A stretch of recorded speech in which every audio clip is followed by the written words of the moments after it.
The calendar flip to January 2026 wasn't a temporal marker. It was a catastrophic phase change in the global industrial fluid dynamics, where the laminar flow of just-in-time logistics violently tripped into turbulent, chaotic flow because the geopolitical tectonic plates didn't just shift, they sheared the bolts on the international order's engine block. We are looking at a complete breakdown of the transactional friction coefficients that allowed global trade to operate within acceptable tolerance levels, and what we are seeing now is the raw, uninsulated physics of resource conquest, where diplomacy is replaced by kinetic decapitation, and the only currency that matters is the thermal capacity of your hydrocarbons and the yield strength of your supply chains. The immediate operational reality on the ground in Venezuela following Operation Absolute Resolve is not about political ideology or democratic transition. It is strictly a matter of chemical engineering and refinery inputs. Because the United States Gulf Coast refining complex, specifically PADD3, is technically insolvent without a steady injection of heavy sour crude oil, you have to understand that American energy independence is a statistical lie based on volume rather than grade, because while the Permian Basin pumps over 13 million barrels of light sweet crude with an API gravity of 40 to 50,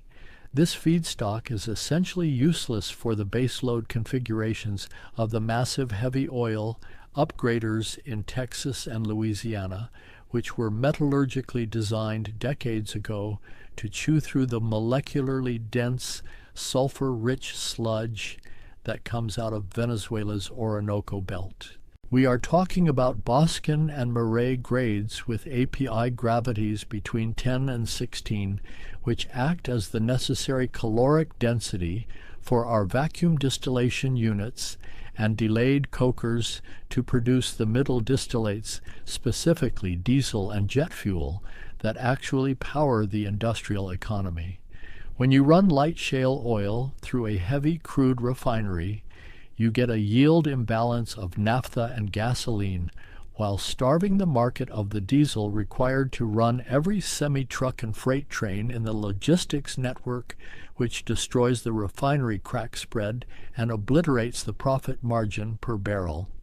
The tactical seizure of the Caracas administrative apparatus is functionally a hostile takeover of an upstream feedstock supplier by a downstream manufacturer to correct a chemical imbalance that was threatening to vapor lock the entire North American energy grid. However, the friction here is physical, because the Venezuelan infrastructure is in a state of advanced entropic decay, where the upgrader facilities required to dilute that extra heavy crude for transport have been cannibalized for scrap metal, and the pipelines suffer from internal corrosion rates that defy standard maintenance schedules, meaning the U.S. military is now effectively the facility manager for a rusted-out hazardous materials site that requires billions in capital expenditure just to stop leaking.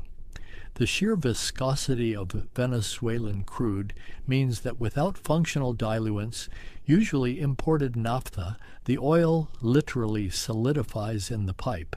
turning the transport network into a useless blocked artery, which explains why the immediate removal of 800,000 barrels per day from the global market creates a supply shock that isn't just a price signal, but a physical void in the blending tanks of every major refinery from Houston to Rotterdam. This removal of volume tightens the global heavy crude market to a breaking point and forces a scramble for replacement barrels that simply do not exist because the Canadian oil sands are constrained by pipeline capacity limits on the Enbridge mainline, and Mexican Maya production is in terminal geologic decline. The strategic reserve release is a temporary bandage on an arterial hemorrhage, because you cannot print high sulfur crude oil. You have to pump it, and refine it, and right now the valve is shut. While the Caribbean becomes a maritime choke point, the physics of warfare in Eastern Europe has shifted from attrition to high-velocity thermodynamics, with the Russian deployment of the Oreshnik hypersonic system, which fundamentally alters the engagement envelope for NATO air defense architectures. We are no longer talking about subsonic cruise missiles that follow the terrain. We are dealing with a re-entry vehicle hitting the atmosphere at Mach 10, which generates a plasma sheath around the airframe that absorbs radio waves and effectively blinds the fire control radars of systems like the Patriot PAC-3 or the SAMP-T. The kinetic energy equation is 1/2 mass times velocity squared, and when you have a warhead moving at 3 kilometers per second, the impact energy alone, even without a high explosive payload, is sufficient to liquefy concrete and shatter the foundation of any industrial target it hits, which is why the strike on Lviv was a demonstration of kinetic impunity. The suppression of enemy air defenses is now a matter of physics rather than tactics, because the interceptor missiles we supply to Ukraine simply cannot generate the G-force maneuvering required to hit a target capable of changing its trajectory in the upper stratosphere. This exposes the fragility of the Western logistical hub in Poland, where the rail gauge changeover points act as a static bottleneck for every piece of heavy armor moving east. If you can strike a rail yard or a high-voltage substation with a hypersonic glide vehicle, you don't need a nuclear yield to shut down the war effort. You just need to sever the high-tension lines and destroy the step-up transformers, which have a procurement lead time of 18 to 24 months, meaning a successful strike on the grid is a permanent de-energization of the industrial base supporting the front line. The grid is the ultimate supply chain vulnerability because without three-phase power, the factories repairing the Leopard tanks and the depots loading the 155mm shells go dark and the logistics chain seizes up. This vulnerability extends north to the Arctic, where the scramble for Greenland is not about ice, but about the lanthanide series on the periodic table,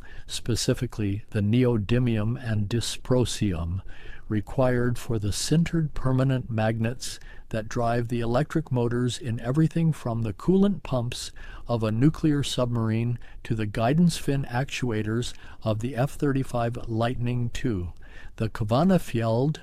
deposit represents a strategic stockpile of these critical rare earth oxides, but the geology is inextricably linked with uranium and thorium, making the extraction process a radiological nightmare that requires complex solvent extraction, cascades, and acid leaching facilities that the West has largely outsourced to China. The Chinese dominance in this sector is not just about mining. It is about the separation technology and the metallurgy required to turn a rock into a magnet with a specific Curie temperature capable of withstanding the heat of a fighter jet engine. By moving to annex Greenland, the U.S. is attempting to physically seize the raw material inputs to break a 20-year dependency cycle. But the industrial reality is that you cannot build a rare earth processing chain overnight. It takes a decade of permitting and construction to replicate the capacity that Shenghe Resources currently controls. The choke point here is the separation efficiency and the management of radioactive tailings, and until those facilities are built on U.S. or Allied soil, the acquisition of the raw ore is meaningless because you still have to ship it to a processor who knows how to separate the praseodymium from the neodymium. We are witnessing the weaponization of the entire periodic table, where the geopolitical leverage is determined by who controls the upstream extraction and the midstream processing of the atoms that run the modern economy. The U.S. strategy is now a naked resource grab to secure the inputs for a reindustrialization effort that is running against the clock of a collapsing global order. The supply chain has become the kill chain, and every node from the wellhead in the Orinoco Belt to the rare earth mine in the Arctic is now a military objective because the free market mechanism for allocating these resources has suffered a catastrophic mechanical failure. The inflation we are about to see is not monetary. It is thermodynamic, representing the increasing energy cost of securing the basic materials required to maintain a technological civilization in an environment of total unrestricted warfare. The EROI, or energy return on investment for the global system, is plummeting because we are expending massive amounts of kinetic energy just to secure the baseline flow of hydrocarbons and minerals, which means the surplus energy available for economic growth is evaporating. We are entering a cycle of resource cannibalization where the domestic shale industry may be sacrificed on the altar of lower pump prices to pacify the electorate, while the military-industrial complex consumes an ever-increasing share of the nation's material output just to secure the perimeter. This is the industrial reality of the new era, where efficiency is irrelevant and redundancy is impossible, and the only metric that counts is physical possession of the asset.